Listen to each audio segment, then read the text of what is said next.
I have witnessed many perplexing occurrences during my 3 terms at the Galactic Preparatory Institute. There was the time a vendor attempted to consume a plasma torch, convinced it was a piquant dish. Another instance involved a Threxian inadvertently ejecting himself through an airlock while attempting zero-gravity calculus. However, nothing, and I mean absolutely nothing, could have prepared me for the day Kravik chose to antagonize the human girl. My designation is Tox, and I am, for all intents and purposes, an observer. One might even call me a chronicler of galactic absurdities. As a Marelian, I possess 4 eyes, granting me exceptional peripheral vision and the unfortunate predisposition to foresee impending disasters in vivid, alarming detail long before anyone else perceives them. This particular day commenced like any other mundane rotation at the Institute. Our classroom was populated by the usual diverse array of species, Avarians with their ornate feathered crests, and Zultarans, distinguished by their rocky exteriors. The point is, it was a typical xenobiology session, and most were half asleep as Professor Quentix droned on about cellular respiration rates across various atmospheric compositions. Then there was Mira, the human. Humans were relatively recent additions to the galactic community. Their home planet, which they referred to as Earth, had only established contact approximately 15 cycles prior. The majority of species in the galaxy originate from what we term garden worlds. Pleasant locales with comfortable gravity, breathable atmospheres, and flora that doesn't actively seek to consume you. Earth, however, was categorized as a Class 12 Deathworld. To put this in perspective, most species cannot survive on anything beyond a Class 3 environment. A Class 12 classification signifies that every element on that planet is relentlessly attempting to terminate you. The climate, the fauna, the flora, the microorganisms, even the precipitation descends with sufficient force to inflict injury. Humans evolved dodging colossal predators, enduring ice ages, and apparently engaging in fisticuffs for amusement.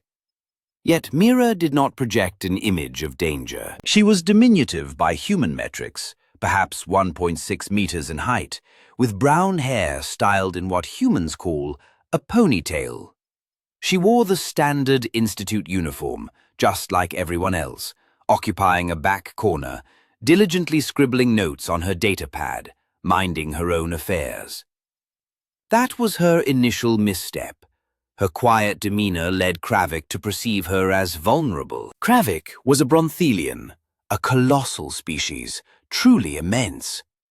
He stood about 2.8 meters tall, possessed 4 arms, and a thick, scaly hide, capable of deflecting most small arms fire. His ego rivaled the size of a cargo freighter.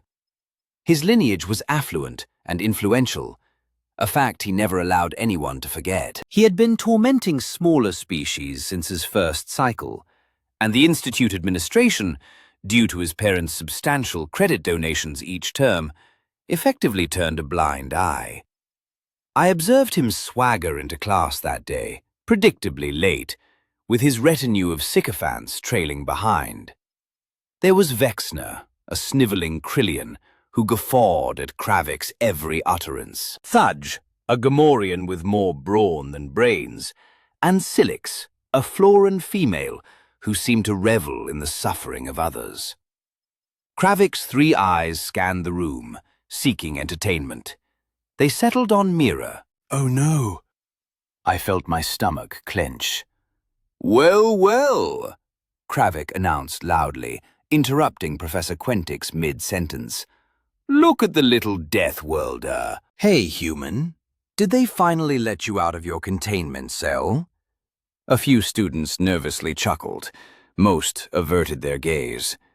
Nobody wished to be Kravik's next target. Mira didn't even glance up, continuing to make notes, which seemed to infuriate Kravik. He detested being overlooked. He lumbered over to her desk, his massive silhouette casting a shadow over her. "I'm conversing with you, primitive. Do they not impart manners on your barbaric little mudball?" Still no response. Mira's hand simply continued moving across her datapad. Her expression remained unaltered. Professor Quentix, bless his craven heart, suddenly became engrossed in his teaching console. Predictable. "Perhaps she's deaf," Vexner suggested helpfully. "Deathworld sensors are likely inferior." "Or perhaps she's just unintelligent," Kravik sneered, leaning closer. "I heard humans possess only one brain. Can you even fathom just one brain?" This elicited more laughter. I longed to point out that Kravik barely utilized the single brain he possessed, but I valued my internal organs in their current, unmarred state. Kravik extended one of his colossal hands and flicked Mira's datapad from her desk. It clattered to the floor, its screen slightly fractured. The room fell silent. Mira slowly lifted her head and regarded Kravik. Her face was serene, unnervingly so. Her eyes, an unusual shade of brown with flecks of green, met his three without a trace of apprehension. "Retrieve it," she stated softly, her voice steady, controlled, carrying an accent I couldn't quite place. Kravik blinked, taken aback. Then he roared with laughter, a deep, booming sound that rattled the walls. "Did it just issue me an instruction, this diminutive creature?" Mira reiterated, still in that quiet, chilling tone. "Retrieve it." I sensed what was coming. My people have an ancient adage. When a prey animal ceases its flight, it is no longer prey. I attempted to transmit a telepathic warning to Kravik, though Muralians are incapable of such feats. I merely concentrated intensely in his direction. It proved futile. Kravik's face contorted into an ugly sneer. "Make me, Deathworlder." Then he committed his fatal error. He shoved her forcefully. His massive palm connected with her shoulder with enough power to send most species sprawling across the room. Mira merely rocked back slightly in her chair. That was all. A subtle tremor. She neither fell nor cried out, absorbing the impact as if it were inconsequential. Then she rose to her feet. Now, here is a fact most galactic species fail to comprehend about Deathworld inhabitants. They do not possess robust scales like Bronthelians, nor do they have armored plating like Gorons. Their epidermis is soft, vulnerable. So, how do they survive on a planet incessantly striving to annihilate them? They weaponize physics. Mira took a single step forward, entering Kravik's personal space. Her hand shot out with a speed my 4 eyes couldn't track, seizing his wrist, the one connected to the arm he had just used to push her. She rotated her entire body, hips swiveling, and abruptly, Kravik's equilibrium vanished. She dropped her weight, pulling him forward and downward. His enormous frame toppled like a felled tree. But she wasn't finished. Oh no. As he fell, she maintained her grip on his wrist, hyperextended his elbow, and brought her other arm down in a flawless strike directly onto the joint. The sound was astounding, a wet, crunching snap that reverberated through the entire classroom. Kravik hit the floor, screaming. Genuine screaming. This 300-kilogram apex bully lay writhing on the ground, clutching his arm, which now bent in a direction arms are definitively not meant to bend. The entire incident lasted perhaps 3 seconds, 4 at most. Mira released his wrist, stepped back, and calmly smoothed her uniform. Then she bent down, retrieved her fractured datapad, and returned to her seat as if nothing untoward had transpired. The silence in that room was absolute. One could have heard a feather drop in a vacuum. Professor Quentix merely gaped, his mouth opening and closing like a suffocating fish. Vexner had retreated into a corner. Thudge appeared on the verge of fainting.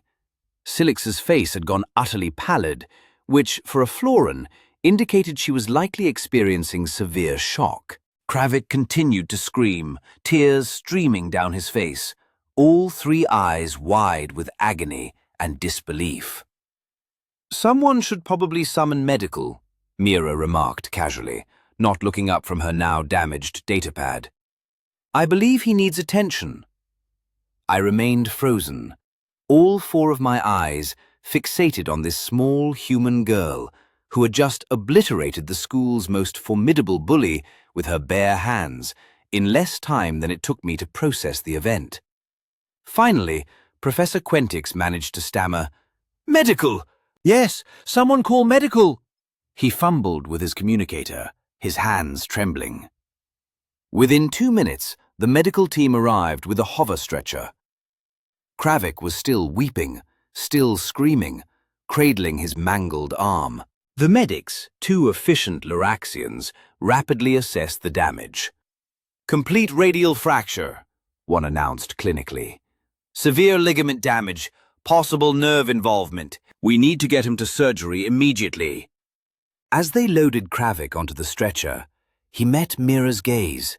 There was no longer any arrogance present, only pure, unadulterated fear.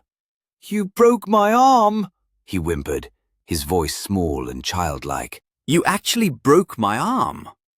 "You shoved me first," Mira replied without emotion. "I defended myself. There are 73 witnesses." She was correct.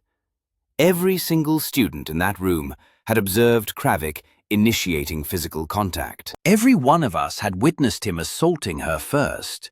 Under galactic law, she possessed every right to respond with proportional force.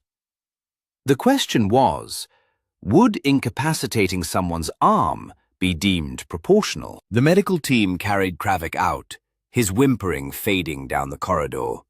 His cronies scurried after him, none sparing Mira a second glance. Professor Quentix cleared his throat approximately 14 times before managing to speak. "Right, well, that happened. Let us all just return to our studies. Yes, cellular respiration, a very important topic." Nobody stirred. Every eye in the room was fixed on Mira. She had resumed taking notes on her fractured datapad, as if she hadn't just terminated a guy's bullying career along with his arm. I couldn't endure it any longer. My curiosity overwhelmed my instinct for self-preservation, which is remarkable, as Murelians are renowned for their timidity. I leaned across the aisle towards her desk. "How did you accomplish that?" I whispered. She glanced at me, one eyebrow raised. "Accomplish what?" "You know what. You just fended off someone literally twice your size." She shrugged. "He was sluggish, overconfident, poor balance. His center of gravity was too elevated. Basic physics." "Seriously? Just basic physics?" I blurted, still astonished. "You folded him up like a piece of laundry." A faint smile touched the corners of her lips. "Where I'm from, you learn to protect yourself early. My planet isn't exactly hospitable." "I'm aware," I confirmed. "Class 12 Deathworld." "But still, that was terrifying," she admitted. "Amazing," I corrected her. "Terrifying, yet amazing." She observed me for a moment, then extended her hand, a standard human greeting. "Mira Kane, it's a pleasure to finally meet you properly." I gawked at her hand as if it were a venomous creature. But then I considered, if she intended to harm me, I would already be injured. I reached out one of my limbs and gently grasped her hand. Her grip was firm, yet not crushing. I managed. "Tell Forbin, I sit 3 rows behind you. I've actually been sitting 3 rows behind you this entire term." "I know," she replied. You're the one who always brings those spicy Marillion snacks that make everyone's eyes water. My face flushed purple. You noticed? Hard not to. Half the class evacuates when you open that container. Despite the recent drama, I chuckled. Genuine laughter. The remainder of the class session passed in a haze. Professor Quentix attempted to teach, but mostly stammered through his material, casting anxious glances at Mira. Other students whispered amongst themselves, directing curious and fearful looks her way. When class finally concluded, everyone practically stampeded for the exits. Everyone but me. I lingered, slowly gathering my belongings, watching as Mira packed up the remnants of her damaged datapad. That's going to be expensive to replace, I observed. She shrugged again. Worth it. You know there's going to be an inquiry, right? Kravik's family is influential. They'll cause a stir. Let them, she said simply. He assaulted me first. I have witnesses. I defended myself with appropriate force. Appropriate? You broke his arm. I could have broken both his arms, his legs, several ribs, and given him a severe concussion, she stated matter-of-factly. I showed restraint. I stared at her. That's restraint where you're from? Yeah, that's me being nice. We walked out of the classroom together. Word had already spread throughout the institute. Students parted in the hallways as we passed, giving me a wide berth. Some eyed her with fear, others with respect, a few with thinly veiled admiration. You've just become the most renowned student at this school, I informed her. Not the plan, she admitted. I just wanted to attend my classes, study xenobiology, perhaps make a few friends. But individuals like Kravik, they exist everywhere. Earth, space, it doesn't matter. Someone always believes they can push others around because they're bigger, richer, or stronger. And you wanted to teach him a lesson? I wanted him to leave me alone, she corrected. The lesson was just a bonus. We reached the central plaza where students congregated between classes. The usual hum of conversation subsided as Mira appeared. Hundreds of eyes followed her movements. Then, something unexpected occurred. A small Relian student, perhaps in their first cycle, approached nervously. Relians are diminutive, barely half a meter tall, with large eyes and soft fur. They are a prey species, frequently bullied by larger students. The Relian looked up at Mira with something akin to reverence. Excuse me? Their voice was barely a whisper. Thank you. Kravik pushed me down last rotation, made me drop my books. Nobody did anything. Mira knelt down to the Relian's level, making herself appear smaller, less intimidating. What's your name? Pipsik. Hi, Pipsik. I'm Mira, and you're welcome. Nobody should have to deal with bullies. Not here, not anywhere. Pipsik's eyes widened. Then they scurried away, but not before giving Mira a grateful look.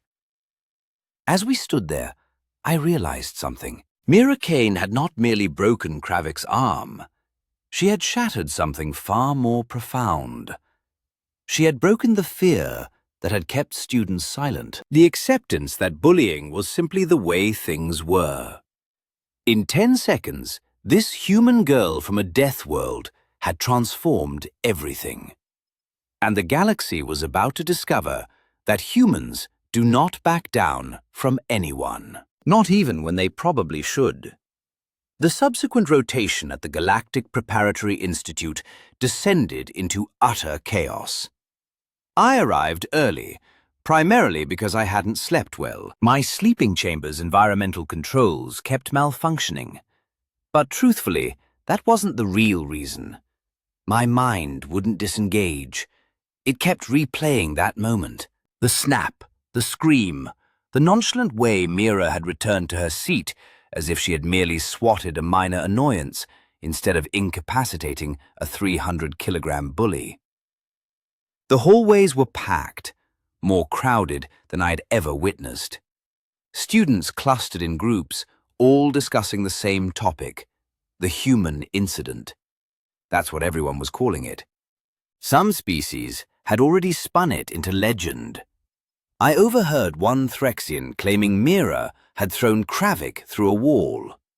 A group of Dendrillians swore she had employed some forbidden human combat technique that could kill with a single touch. I attempted to correct them. She just used leverage and joint manipulation, I explained to anyone who would listen. Basic physics, nothing mystical. Nobody wanted to hear that. They preferred their dramatic interpretations. I made my way to xenobiology class, anticipating it to be half empty. Who would want to be in the same room where the incident occurred? But no, every single seat was occupied. Students I had never seen before were crammed into the space, sitting on the floor, standing along the walls. Everyone wanted to see Mira. She arrived precisely on time, entering through the door as if it were any other day. She wore the same standard uniform, same ponytail, same serene expression. The crowd automatically parted for her, creating a pathway to her usual seat in the back corner. She had replaced her datapad. This one featured a reinforced case. Professor Quintix was already present, appearing considerably more agitated than usual. His antennae kept twitching, which for his species indicated severe stress. He kept glancing at Mira, then away, then back, as if she were a plasma bomb that might detonate at any moment. "All right then," he began, his voice cracking slightly. "Let us commence today's lesson on cross-species metabolic rates and how diverse atmospheric compositions influence energy production at the cellular level. Everyone, please open your study materials to Chapter 47. The door burst open with a bang that made half the class jump. Director Velmax strode in, flanked by 2 security officers. Velmax was a Quentari, a species renowned for their strict adherence to regulations and protocols. She stood nearly 2 meters tall, with sharp features, cold grey skin, and eyes that looked as if they had never known joy. Her administrative robes swished as she walked, and every student in the room suddenly became deeply engrossed in their datapads. "Miss Kane?" Director Velmax's voice could have frozen liquid hydrogen. "Come with me, now." Mira slowly looked up. "Am I being charged with something?" "That remains to be determined. A formal complaint has been filed against you. You will answer questions regarding yesterday's assault." "The assault that Kravik committed against me?" Mira inquired calmly. "Or my lawful self-defense response?" Director Velmax's jaw tightened. "You broke another student's arm." "After he physically assaulted me first, in front of 73 witnesses, all of whom can verify that I only acted in self-defense after he initiated unwanted, violent physical contact." The director's eyes swept the classroom. Every single student suddenly found their datapad absolutely mesmerizing. Nobody made eye contact. "Nevertheless," Velmax continued icily, "you will accompany me for questioning. Immediately." Mira stood up, gathering her belongings with deliberate slowness. As she walked toward the door, she paused next to my desk. Without looking at me, she said quietly, "Record this, class. I'll need the notes later." Then she was gone, flanked by security like a criminal. The moment the door closed, the entire room erupted into whispered conversations. "They can't actually expel her, can they?" someone asked. "Kravik's family will demand it," another voice responded. "They donate millions of credits." "But she was defending herself." "Does that matter? She's human. They're new to the community. Expendable." I felt something hot and angry coiling in my chest. Expendable. That word infuriated me in ways I couldn't fully articulate. Mira had done nothing wrong. She had defended herself. Any of us would have done the same if we could. But because Kravik was rich, because his family had influence, she was being treated like the transgressor. No, absolutely not. I stood up so quickly my chair toppled backward. Every eye turned to me. Even Professor Quentix looked bewildered. Is something wrong? Yes, I stated firmly. Something is very wrong. Mira defended herself against an attacker.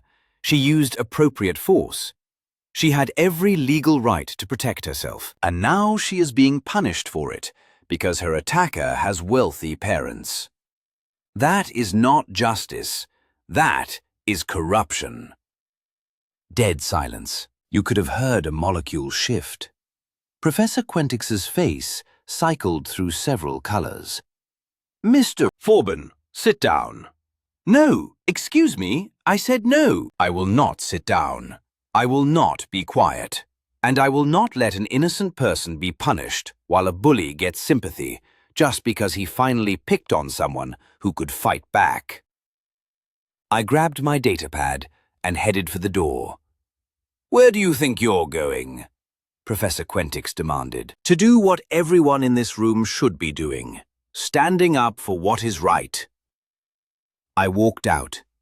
My legs were trembling, my hearts pounded. Marillions do not engage in confrontation. We avoid conflict. We stay safe. We survive by not making waves. But something about Mira had changed me. Perhaps it was watching her confront Kravik. Perhaps it was seeing someone finally refuse to tolerate injustice. Perhaps I was simply tired of being afraid. The administrative hub was located across the campus. I strode briskly, my thoughts racing, as I pondered my course of action upon arrival. I envisioned bursting into the director's office, demanding Mira's immediate release, and delivering a passionate plea for justice. Before I could finalize my plan, I heard a series of footsteps behind me. Numerous footsteps. I spun around, nearly losing my balance. At least 50 students were trailing me, possibly more. They represented various species and affiliations, all exhibiting determined expressions. Leading the pack was Pipsik, the diminutive Velian, whom Mira had shown kindness to just yesterday. What are you all doing? I inquired, utterly perplexed. We're accompanying you, Pipsik declared simply. You're absolutely right. This situation is unjust. Mira assisted me yesterday, not through brute force, but through genuine kindness, by truly seeing me. Now it's our turn to return the favor. But you could face repercussions, I warned. So could you, Pipsik retorted. Yet you were still going. More students joined our procession as we advanced. By the time we reached the administrative building, our numbers swelled to over 200, a colossal assembly of diverse species, all moving with a singular purpose. The security guard at the entrance, a rather apathetic-looking Corlean, cast a glance at the approaching throng and promptly stepped aside. A discerning guard indeed. We surged into the building, inundating the lobby and corridors. Our footsteps resonated through the usually tranquil environment. Administrative personnel cautiously emerged from their offices, appearing stunned and apprehensive. I spearheaded the ascent to Director Velmax's office on the 3rd floor. The door was closed, but I could distinguish voices within. One was Velmax's sharp, detached tone. The other was Mira's composed reply. I forewent knocking. I simply opened the door and entered. Director Velmax looked up, her face instantly contorted with rage. What is the meaning of this? How dare you disrupt an official investigation? Then she noticed the multitude behind me. 200 students crammed into the hallway, with more filling the lobby below. All silent, all observant. "We are here to offer witness testimony," I declared, surprised by the unwavering quality of my voice. "Regarding yesterday's incident, every one of us was present. Every one of us witnessed what transpired." Mira was seated in a chair opposite Velmax's desk, her hands calmly folded in her lap. When she saw me, and then the throng behind me, a fleeting expression crossed her face, perhaps surprise, perhaps gratitude. Velmax stood to her full height, now seeming less imposing. "This is highly irregular. Witness statements will be gathered through appropriate channels, in an orderly manner, not through mob intimidation." "This is not a mob," Pipsix squeaked from beside me, bravely stepping forward. "This is solidarity. Mira Kane defended herself against an aggressor. We saw it. We will all testify to the exact sequence of events. Kravik initiated physical violence. Mira responded appropriately. That is the truth." "The truth," Velmax stated coldly, "is more intricate than you comprehend. There are political considerations, financial realities. Kravik's family has already demanded expulsion and criminal charges." "Then Kravik's family can learn the same lesson their son did," I interjected. "Actions have consequences. He assaulted another student. The fact that his victim was capable of defending herself does not diminish his culpability." Before Velmax could respond, her communication console chimed insistently. She glared at it, then at us, before answering. "What?" The voice that emerged was frantic. "Director, you must view the campus network immediately." Velmax activated a holographic display. Her face paled. Someone had uploaded footage of the entire encounter. Multiple angles, crystal-clear video from various students' recording devices. It meticulously documented everything.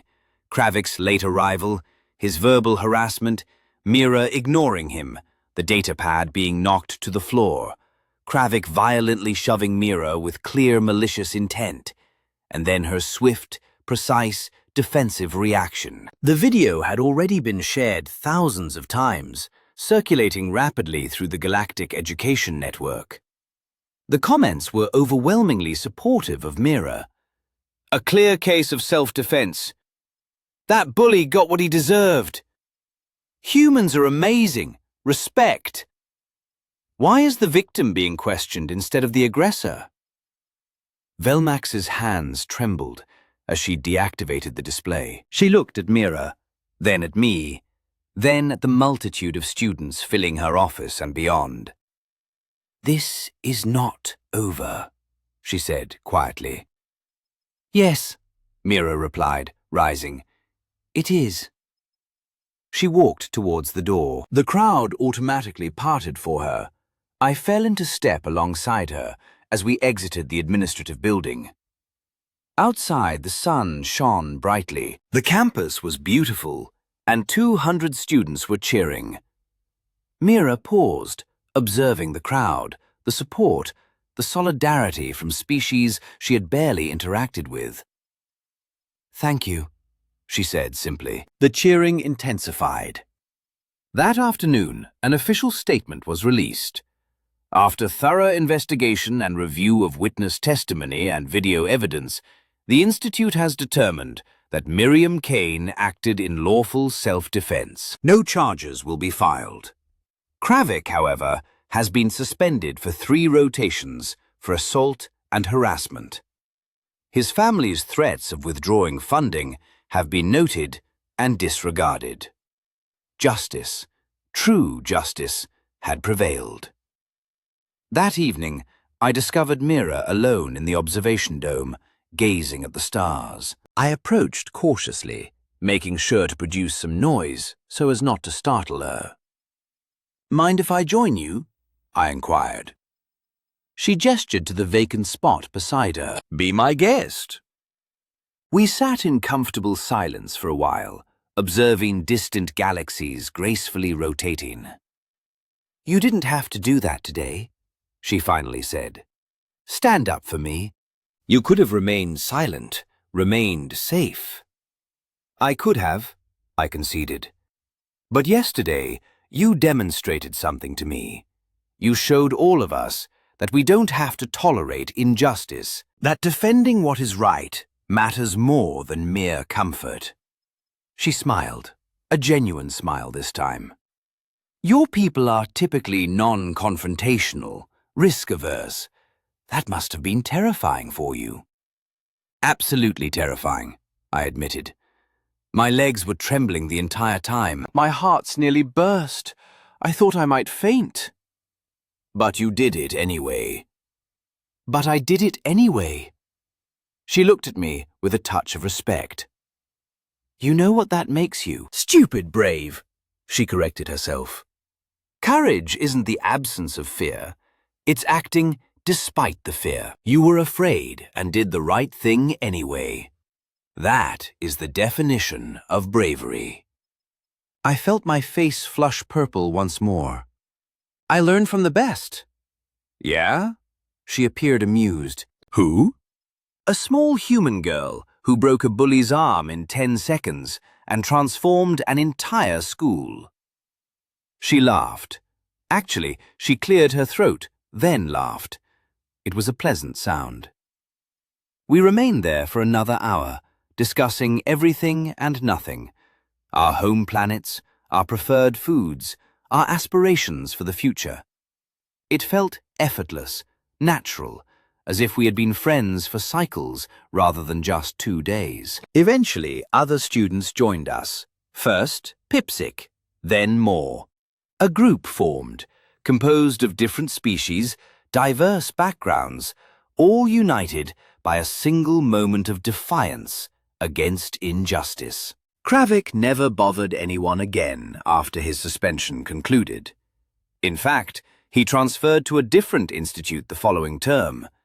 His cronies dispersed, realizing that without their leader, they were merely cowards, reliant on someone else's strength. Mira Kane became something of a legend at the Galactic Preparatory Institute. But more significantly, she became a friend. My friend. Our friend. She taught us that strength is not about size or power or wealth. It is about unwavering self-identity, about defending oneself and others, about refusing to accept that might makes right.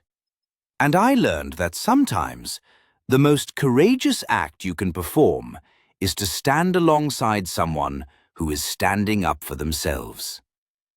The galaxy is a vast expanse, teeming with diverse species, cultures, and philosophies. Yet some principles are universal.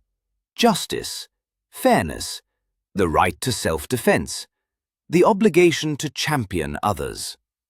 Humans instinctively grasp these concepts. Perhaps it's because they originated from a world that perpetually sought to extinguish them. Perhaps it's because they have perpetually struggled for survival since their inception. Whatever the reason, I am profoundly grateful they entered the galactic community.